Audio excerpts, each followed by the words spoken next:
Welcome to CSIS Online.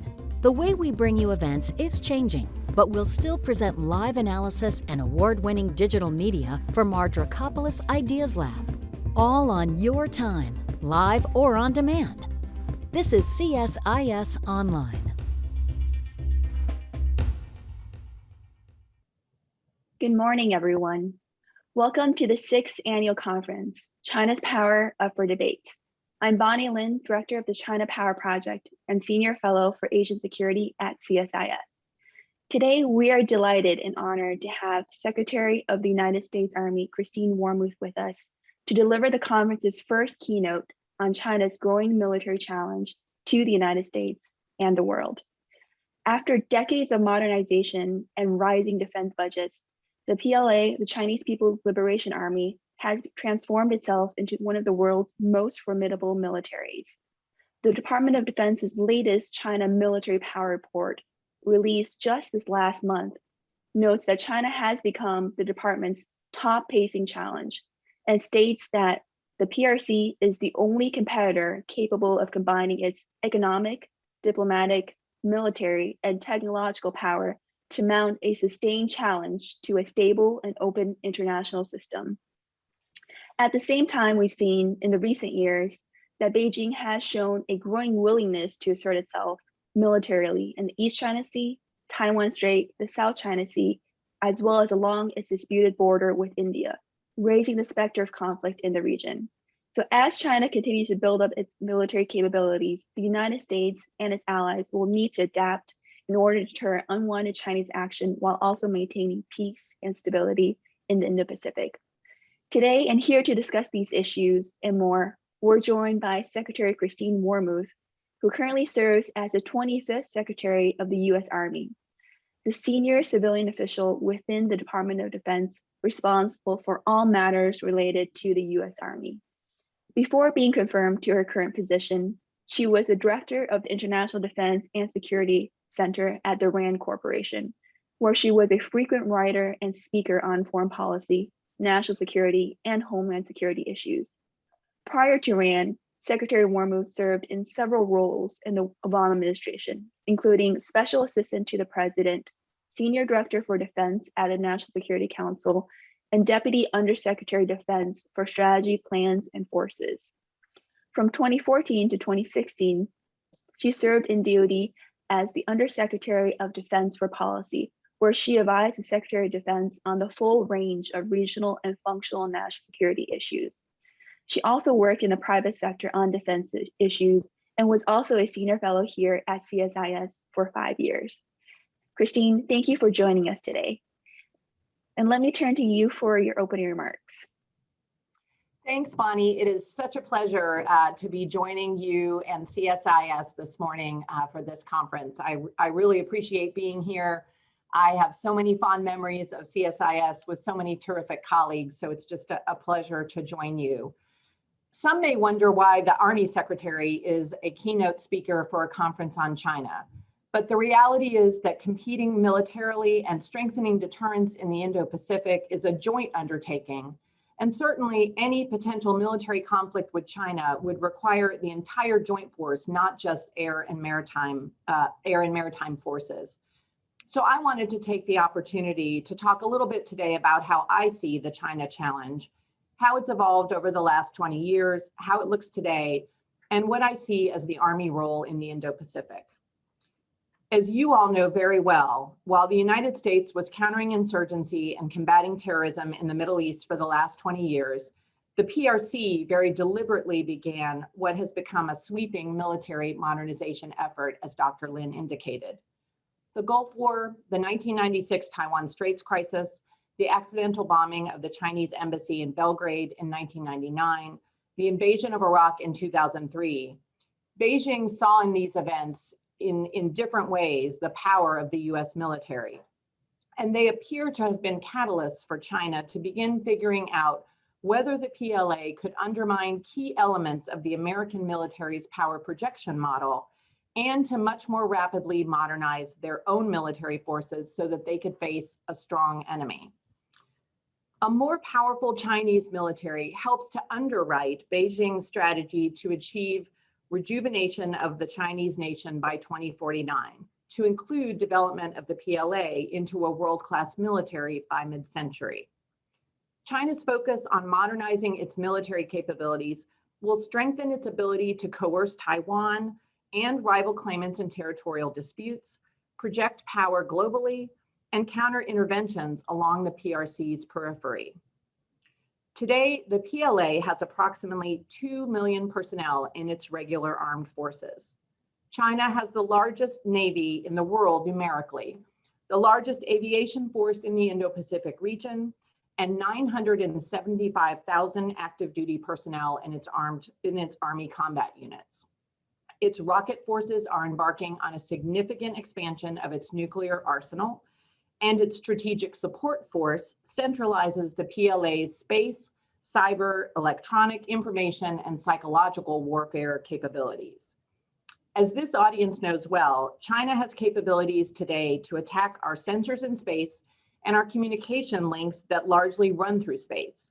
China has missiles that can sink ships and bring down airplanes. They have missiles that can reach US bases in Japan and Guam, exposing our planes and runway to attack. Not only does China have advanced precision weapons, it has them in large and growing quantities. And just recently, China conducted a missile test that sent a missile around the world, dropping off a hypersonic vehicle that glided all the way back to China, where it then struck a test target. Given the distance that China has come militarily in the last 20 years, we have to be clear-eyed about the challenge we now face. We shouldn't be seeking, in my view, a second Cold War, or asking our allies and partners to choose between the United States and China. But we also should not underestimate China and the challenge it poses for the United States. This is why Secretary Austin calls China the pacing challenge for DoD. As I said in my confirmation hearing, we are at a strategic crossroads. We are in a competition with China that has far-reaching consequences. And while I firmly believe the most important dimensions of this competition are not the military ones, the military piece is a foundational element that we have to get right. So let me say a few words about the role I see the Army in particular playing in this competition, and address what the Army will contribute as part of the joint force should competition transition into outright conflict. Fundamentally, a core competitive advantage we have in the Indo-Pacific is our network of allies and partners. We're always stronger when we work together with our friends. And the Army has very strong relationships in the region. I believe an overarching mission for the Army is to provide assurances on the ground to our friends in the region that the United States will be there for them. We are building these relationships by being forward in the theater and by exercising together, whether it is with the Philippines and Thailand as part of Pacific Pathways, or with Australia and Japan in exercises like Talisman Sabre and Orient Shield. Through its Pacific Pathways initiative, U.S. Army Pacific has Army units partnering with allies and partners in the region for training and extended deployments, to include staying in the region for up to 6 months. Our 5th Security Force Assistance Brigade, which is aligned to Indo-PACOM, operates frequently in the region. Elements of the 5th FSFAB, which is a mouthful, have been on the ground working with partners in Thailand, Indonesia, and India, just to name a few. And finally, we've recently begun experimenting in the region with employment of our first multi-domain task force, a formation designed to help us better understand the environment, develop potential target information, and bring together non-kinetic and kinetic capabilities. Think space, cyber, electronic warfare, as well as long-range fires. These relationships and regular interactions demonstrate our commitment to maintaining stability in the region, something our allies and partners tell us routinely that they want. It also has conditions for potentially increased access in the event of a crisis and enhanced deterrence by demonstrating our ability to work together. But what if deterrence were to fail despite our best efforts? What role would the Army play? Unfortunately, much of this conversation to date has been framed around battles over the defense budget or inter-service rivalries, or lost in a sea of acronyms like A2AD, MDO, MDTF, and LRPF. So let me try to articulate plainly what role the Army could play in a conflict in the Indo-Pacific region. In my view, the Army will have at least 5 core tasks if a conflict breaks out. And these are tasks the Army can usefully perform without presuming substantial expansion of Army permanent presence in the region in the near-term future. First, we will serve as the linchpin service for the Joint Force. What I mean by that is that the Army will establish, build up, secure, and protect staging areas and joint operating bases for air and naval forces in theater. We will be prepared to provide integrated air and missile defense, both for fixed sites and using mobile elements. We will provide area security and quick reaction forces when needed. Second, we will sustain the Joint Force across the vast distances of the Indo-Pacific theater using Army theater support capabilities. The Army, for example, will provide much of the secure communications network backbone. We will generate intra-theater distribution networks to help keep the Joint Force supplied from dispersed locations, and we will maintain munition stockpiles and forward arming and refueling points. Third, we can provide command and control at multiple operational levels to coordinate, synchronize, sustain, and defend ongoing joint operations using scalable, tailorable combined Joint Task Force headquarters. The Army, with its substantial planning and operations capacity at the division and corps level, is uniquely well placed to provide command and control for the Joint Force. Fourth, the Army will provide ground-based long-range fires as part of the Joint Force's strike capabilities. Using our long-range hypersonic weapons, mid-range capability, and precision strike missiles, all of which we will begin fielding in FY23, we will be able to interdict fires across sea lines of communication, suppress enemy air defenses, and provide counterfires against mobile targets. Fifth, if required, the Army can counterattack using its maneuver forces, for example, infantry, striker elements, and combat aviation brigades, to restore the territorial integrity of our allies and partners. And lastly, something that is often overlooked is the likelihood that a conflict in the Indo-Pacific will also include attacks on the US homeland. Here too, the Army will be important. For example, if there are cyber attacks on critical infrastructure, it's very likely that the Army will be called upon to provide defense support to civil authorities, much as it does frequently in response to natural disasters every year. But in the case of a conflict, the scale could be much bigger. I'll close by noting that the Army has embarked on the most comprehensive effort to modernize itself in 40 years. And the majority of the new systems that we are developing and fielding will be relevant to specific operational challenges that we see in the Indo-Pacific. And we are testing and experimenting with these new capabilities day in and day out, and not just by ourselves. Last year, we launched an initiative, Project Convergence, to enable us to explore how best to apply new technologies to some of the most pressing operational challenges we're likely to face in the future. This year, at Project Convergence 21, which just ended earlier this month in Yuma, Arizona, we expanded the effort to include our sister services so that we could learn together how to connect and integrate our data, sensors, and shooters over the kinds of vast distances one would encounter in the Indo-Pacific. And we experimented with 100 new technologies using vignettes representative of the various anti-access and area denial challenges we're likely to face. The Indo-Pacific region is a region of great opportunity for the United States, but also real challenges. The Army is stepping up to that challenge, both in terms of how we contribute to this country's ability to compete with China and our ability to deter coercion and aggression in the region. No one service can meet the challenge alone, which is why we are focused on learning, experimenting, and operating in the region as part of the Joint Force. Thanks, and back over to you, Bonnie. Thank you very much, Secretary Wormuth. Thank you for a very rich keynote that had quite a bit of new elements that I hadn't heard before. I was particularly struck by the 5 core tasks that you outlined for how the Army could play, the role that the Army could play in a potential conflict. And you had mentioned as a caveat to these 5 core tasks that none of these assume that there will be a substantial expansion of the Army's permanent posture in the region in the near future. Do you see beyond these core tasks that if the Army was to be able to expand its presence in the Pacific, that the Army could take on additional tasks, or would you see these 5 core tasks as largely the main tasks that the Army would have moving into the future? I think these are the 5 core tasks that the Army would perform in general, regardless of whether we are able to shift our posture in the region.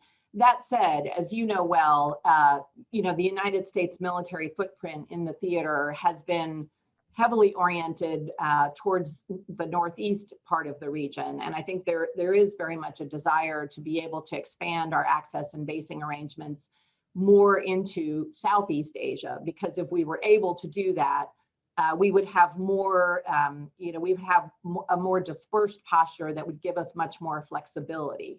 So looking forward, I think it is very much in our interest and in the interest of our allies and partners to explore how we can shift that posture over time. But my own view is that we need to be realistic about what is possible. And as we look at the operational challenges, we need to have realistic assumptions about the locations from where we might be able to operate.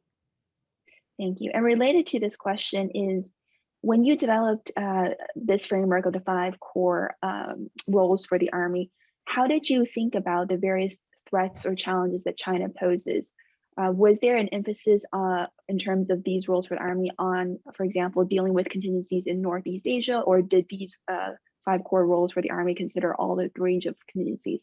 In short, I guess my question to you is, from your perspective, what are the China military challenges that you are most concerned with, and if there are particular contingencies that you focus on the most? Well, of course, we want to be flexible. I think, one of the things that we found here in the Department of Defense and the Army is we don't have a very good track record of predicting where we will be called upon to operate. So we try to think broadly about the kinds of operational challenges we might face.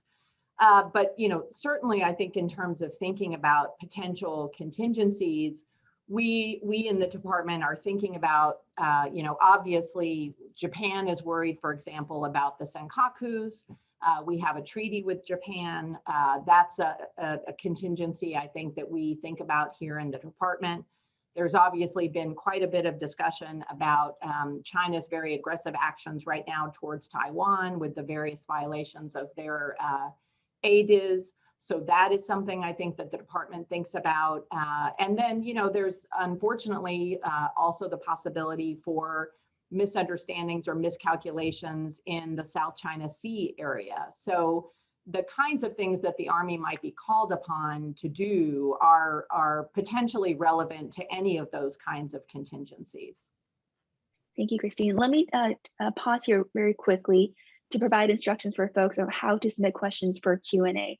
I saw that a number of folks have already figured out how to use Zoom to submit questions. You go to the chat box and you type in your questions, and I'll be able to see them. So as I'm waiting for more questions to load, Christine, let me ask you another question. So a term that we have been seeing quite a bit from the Department of Defense is integrated deterrence. Could you talk a bit about what that means in terms of how the U.S. Army operates in the Indo-Pacific and how you interpret and are operationalizing this term? This concept. Sure. In my view, the concept of integrated deterrence is really trying to think about how can we present a strong deterrent across domains. We really have to not just think about the air domain, the maritime domain, the land domain. We need to be, thinking about newer domains, if you will, cyberspace, but also thinking holistically about how we operate across those domains. It's also thinking in an integrated way about how we deter across the spectrum of conflict, meaning, in a steady state period, we need to be thinking about how we deter gray zone operations and activities, all the way through crisis and up to potentially a high-end conflict. It's thinking about how can we integrate our capabilities, not just in the joint force, but with whole of government, something we talk about very much, which I think is very important. The military is not the only tool. We need to be thinking about diplomacy, economic tools, and then we also need to be thinking about integrating, beyond the U.S. government to our allies and partners. And then finally, thinking about deterrence over time. What do we need to do today as a country to deter aggression in the region? And then, looking out 5 years, looking out 10 years. So for the Army in particular, on the domain piece, we have developed a concept called multi-domain operations, and we are actually very close to turning that concept into formal doctrine for the Army, which will very much inform how we train and think about the future of warfare. We are, in terms of whole of government, we are working very closely, again, not just with the Joint Force, but trying to make sure that we are synchronized with the Office of the Secretary of Defense and the broader government. And then, again, in terms of allies and partners, as I said in my remarks, we are very, very focused on operating in the region with our allies and partners and strengthening our relationships and trying to really make sure that we are engaged in exercises and deployments in a very regular, persistent way in the theater. So those are all examples of how we're trying to operationalize integrated deterrence. Thank you. So a number of questions have come in from the audience. One question from Bloomberg is, Secretary Wormuth, does the Army have agreements yet with any nations in or near the first iron chain that would allow the service to actually deploy long-range fires to fire at Chinese assets? This was an issue when PACOM first floated the idea this March. We are still, again, the Army, first of all, we take our cues from the Office of the Secretary of Defense and the State Department. So those, bigger DoD and state are leading the way in terms of any diplomatic talks with countries about access and basing.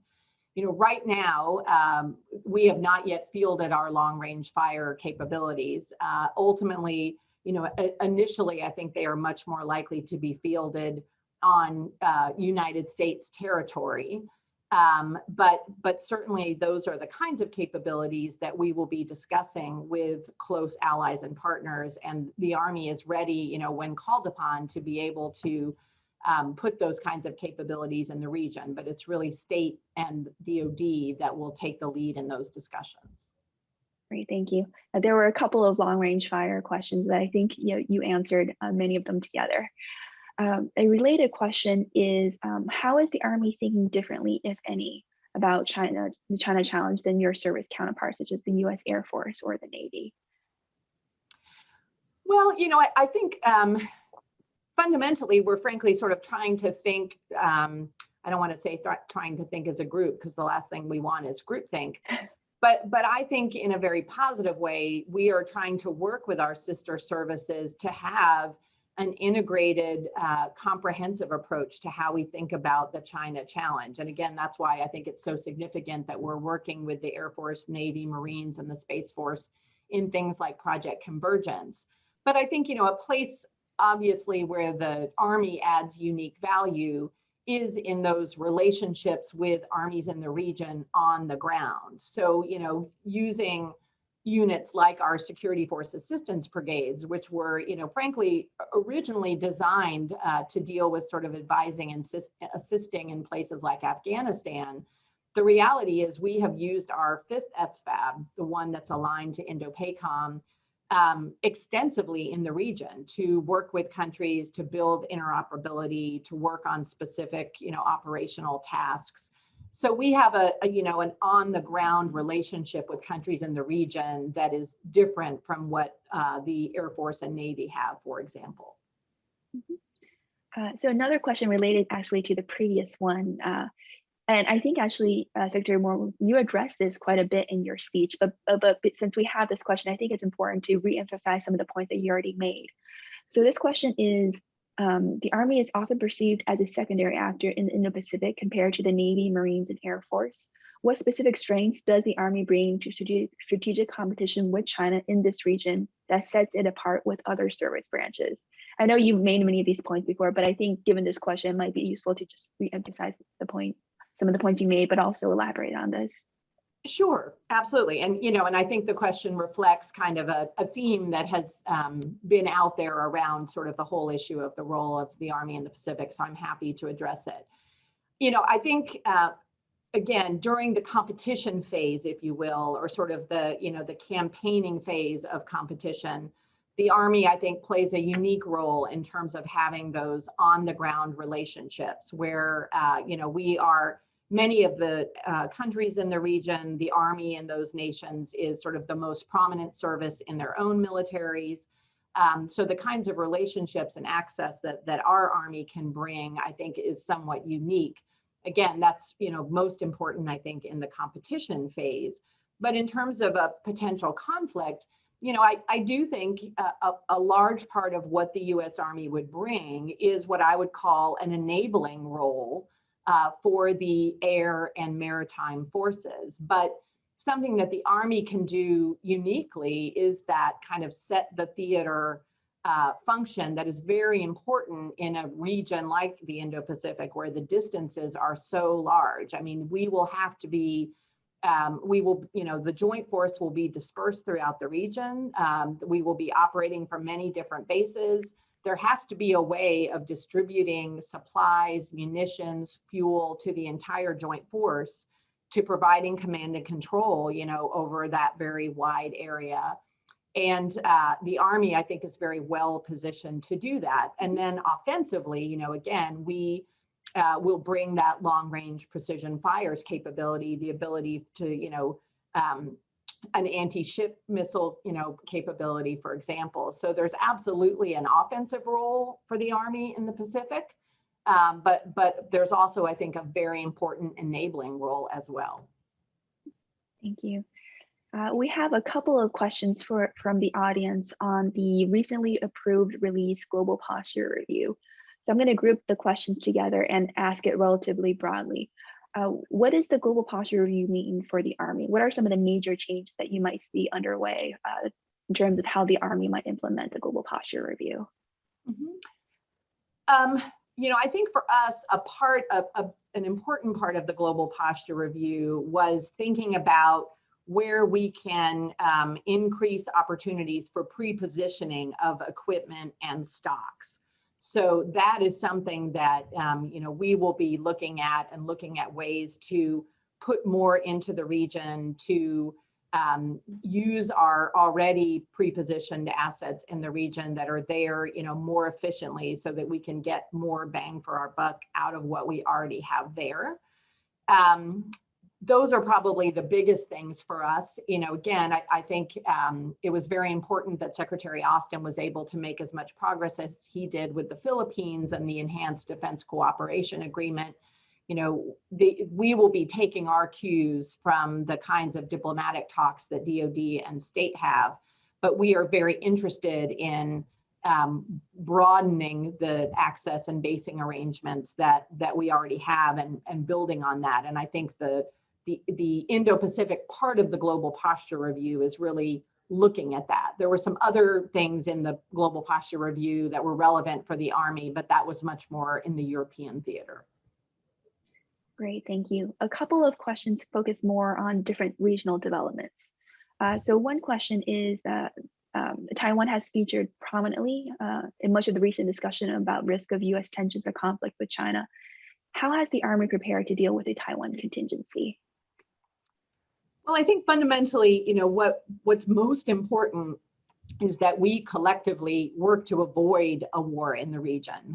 Obviously that's the best strategy, is to make sure that our deterrent posture is sufficiently strong, that President Xi, every day, to the extent that he might think about trying to forcibly reunify with Taiwan, would decide that, today is not the day to do that. And so what we're thinking about is how can the Army contribute to presenting the most robust deterrent posture in the region. And again, that's where we are putting a lot of emphasis on the work that we're doing to strengthen our relationships with allies and partners in the region. But it's also about, developing and fielding some of the new capabilities that the Army is working to acquire right now. And we have 6 broad modernization priorities. Long-range fires is one of those. So I think the fact that we are going to be fielding the long-range hypersonic weapon, the precision strike missile, our mid-range capability starting next year, that will contribute to our deterrent posture. We are also doing quite a bit to strengthen our network capabilities. We are looking at things like mobile protected fires to give additional protection to our infantry forces. I think all of that helps strengthen our deterrent posture, and also, frankly, more perhaps not as sexy thing, but very, very important. We're looking at modernizing our Army watercraft, which would play again a very important role in providing that distribution network. We're looking at strengthening our integrated and air and missile defense capabilities with things like the indirect fire protection capability. Those all contribute, I think, to our deterrent posture broadly in the region. Great, thank you. I think we might be experiencing some sound issues from your end, but maybe my technical team on CSIS can help work on some of the issues while I pose the next question to you. So we've covered quite a bit on China's maritime disputes. So the next question is related to, we're also seeing that China is increasingly concerned about stability on its Western regions. Are you concerned with developments on the China-India border, and what role might the US Army play in the event of a China-India border clash? I think one has to pay close attention to developments on the border between India and China. They're both powerful nations. We've seen tensions rise in the border region there, in I think ways that are concerning. What we're doing, India is obviously a major defense partner for the United States. Our government has very strong bilateral ties. The Army, what we've been doing is providing some material support to India when they've asked for it, and I think we would continue to do that and look favorably upon those kinds of requests. For example, last summer, the Indian government asked us for cold weather gear and sleeping bags, for example, to help support them at the line of control. And we were able to give them actually 10,000 sets of cold weather gear and sleeping bags. And we're actually going to be giving them some more next spring. And I think they very much welcomed that. And that's the kind of support I think that we would look to continue to do. We obviously also have a robust foreign military sales arrangement with India. And the Army provides them with things like howitzers, Apaches, Chinook helicopters. So we're trying to support India in that way. And again, we also, as I mentioned in my remarks, exercise regularly with them. We have bilateral defense talks with them and so on. Sorry, Secretary Wormuth, I think your sound may have actually cut off in the last sentence. Could you just say something just to make sure we can still hear you? Sure. Okay, great. Okay, we can still hear you. I just, your last sentence was cut off, and I wasn't sure if, given the technical issues, so it seems like the issues are not necessarily on our side. So my apologies if maybe someone on your team could go around to see if they could do something on your end while I pose another. I think maybe if someone on your team could just check your mic, that would be super helpful. Changed in my office here, so I'm not sure what would be happening. Yeah, and maybe the Chinese are listening to this and decided that your remarks were too excellent that they wanted to shorten it. So let me keep on moving through the questions, and what we'll try to do is we'll try to have a transcript of this such that for folks who aren't able to listen to the audio clearly, you'll at least be able to see the Secretary's answers in print afterwards. So we have a couple of other regional questions. One is related to China-Russia. And let me focus, given the focus on China, let me focus, narrow this question down a bit to ask Secretary Wormuth, are you concerned, at least in the near future, that there might be China-Russia collaboration, or Russia might support China if China was to engage in any of its contingencies on its borders? So just focusing on the Indo-Pacific, not so much whether China might work with Russia elsewhere. Is that a is that a high level concern for you, or is that something that you're watching that might be more of a concern as we move further into the future? I think we certainly have to be looking at cooperation between China and Russia. It's interesting. I think that the two countries have clearly grown closer over the last few years. For example, you see Russia inviting Chinese forces to participate in their major military exercises like the Pod. And just recently, President Putin, Foreign Minister Lavrov, Defense Minister Shoigu have, I think, made negative comments about U.S. actions in the region, and have essentially been, sort of supporting, I would say, Chinese talking points about, whether it's our growing relationships with the Quad countries. So I think we do need to be concerned about that.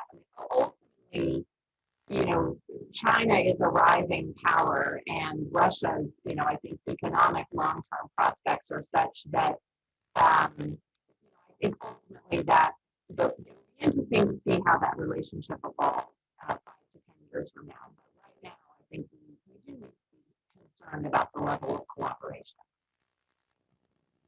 Great, thank you. So we have another question related to India and the Quad.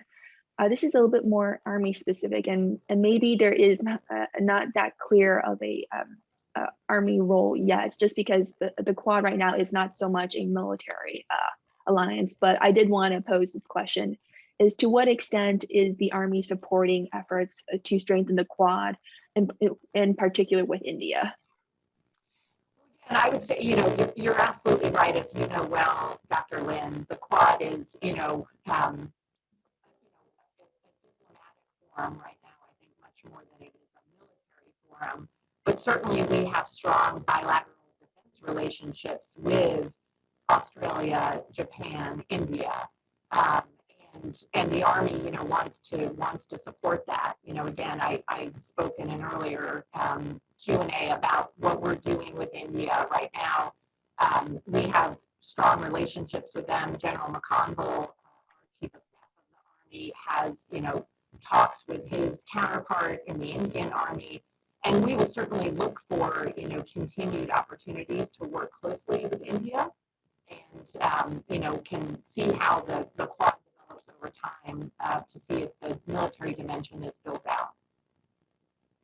Great, thank you. So I think we're getting quite a bit of feedback from the audience that it's very, very difficult to hear you. So maybe if you are okay, I will try to wrap this up 5 minutes early, so that way it's not, we can maybe fill in some of the time at a later point. So let me just close with one quick question and then a larger question. So one quick question is a comment from one of the leading analysts of the PLA. So the U.S. Army has the strongest foreign area officer program among the services. What is the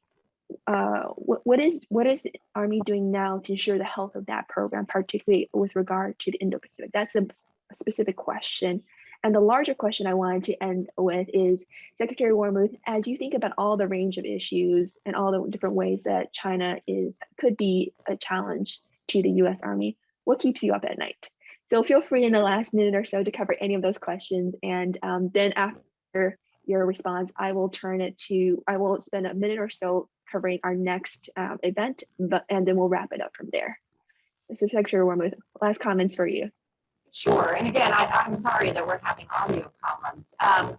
Our FAO program is a very strong one. We're very proud of the quality of our foreign assistance officers. And actually, one of our Soldier of the Year contestants was actually a FAO with Mandarin language skills. So we are very much want to continue to put a strong focus on our FAO program, and more broadly, frankly, for military education for officers and leaders. We are putting a focus on China and the Indo-Pacific. So that is something, I think we're trying to build out our expertise inside the Army about China in a way way that is much more like the kind of expertise that the Army had, 30 years ago during the Cold War about the Soviet Union. And then Bonnie, to your question about sort of, what keeps me up at night, I think, there's a lot to worry about, but what I worry about quite a bit is the possibility for a misunderstanding or a miscalculation that, could lead us into a conflict. And to some extent, I think, we have to, again, I think it's very important that we avoid this kind of second Cold War framing that some people have talked about. It's very important, I think, to have, open lines of communication. I think, we need to have channels where we can have dialogue with the Chinese government to make sure that we avoid any kind of an accidental escalation. And so that's something I worry about a little bit as the Secretary of the Army. Secretary Wormuth, thank you very much for joining us.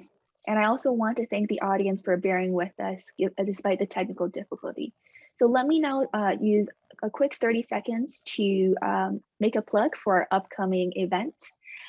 So we have our next China Power event next Monday, December 6th at 4 p.m. The event will cover two leading experts debating the proposition that China's crackdown on its technology firms will significantly stifle Chinese technological and scientific innovation. Please join us for that debate if you're available. If not, we still have a couple of other debates coming up. So let me end here and thank Secretary Wormuth for joining us and all the audience for staying with us for most of our time. And our apologies again for ending early. Thank you, everyone.